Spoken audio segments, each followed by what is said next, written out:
near the front door. Then blood splattered and screams of pain mingled with the clatter of weapons. The muzzle flash caused bright flashes to flare like plumes of fire, casting bizarre shadows that threatened to overwhelm his retinas. "Reload!" he roared, and took off, running toward the kitchen. Walter and Jeremy laid down barrages while Marcella and Felicity reloaded. After that, they took their turn. Pascal grabbed a fresh magazine from his belt and jammed it into the slot on the bottom of his rifle. Outside the window between the living room and kitchen, he saw a shadow at the very moment he raised his eyes. Without thinking, he pulled the trigger. The nanoglass shattered and a scream rang out. Pascal didn't wait, but jumped outside at a full run. He made himself as small as possible, but still got caught on a long shard in the window frame. A hot pain ran through his shoulder, and he staggered. Outside, half wrapped in the remains of the curtain, he bumped into someone before finally landing in a hedge. Reflexively, he turned and wriggled out of the scraps of fabric. Right in front of him was a man in tattered work clothes, clutching a bullet wound to his stomach with a groan. Pascal shot him in the head before looking hurriedly to his left and right. There was no one to be seen. Through the destroyed window he could still see the flare of muzzle flashes and heard loud shouting in addition to the clatter of weapons.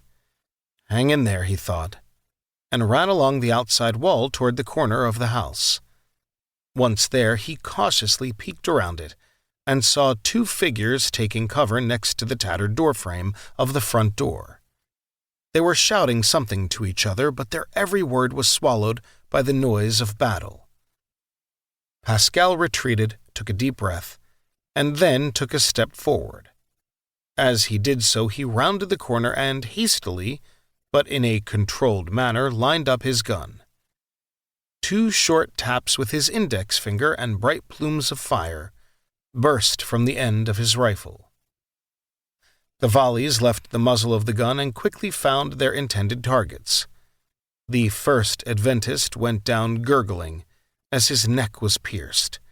The other had enough time to scream and drop. So instead of being hit in the neck, he was hit in the skull and spun around brutally. Pascal wasted no time and ran in their direction, playing it safe with well-aimed headshots while scanning the immediate area with his sights darting back and forth. He didn't spot any other targets. Just as he was about to admit to himself that it had been too easy, he heard more shots from the other side of the house and a loud cry of pain.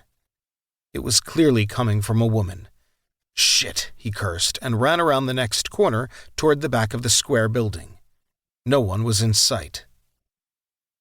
Two single shots rang out, brutally shattering the brief moment of silence. Then another shot followed. Pascal continued to run toward the corner of the back garden and nearly tripped in fright when a massive figure appeared in front of him. They met at the corner, and the Adventist, who had a bald head, widened his eyes. Unlike Pascal, however, he still had his gun at the ready and pressed its muzzle into the pit of his stomach. "You're toast," the man hissed with a grin, and pulled the trigger. A loud click sounded, then another, and the attacker stared down at his emptied rifle, aghast. Pascal allowed himself a relieved sigh and jerked up his own rifle. His massive counterpart snapped out of his stupor and unceremoniously brandished his now useless firearm like an axe. Realizing he wouldn't be able to get his gun up fast enough, he let himself fall backwards. The butt of the gun narrowly missed his face, and the Adventist lunged for him a moment too late. For an instant, time seemed to stand still, and Pascal could see every single pore on the man's fleshy face, the tiny beads of sweat running down his forehead, the dilated pupils of his piggy eyes. Then the muzzle of Pascal's rifle and the stranger's belly button touched, and he pulled the trigger. The recoil caused him to hit the ground with a cough, and he gasped as all the air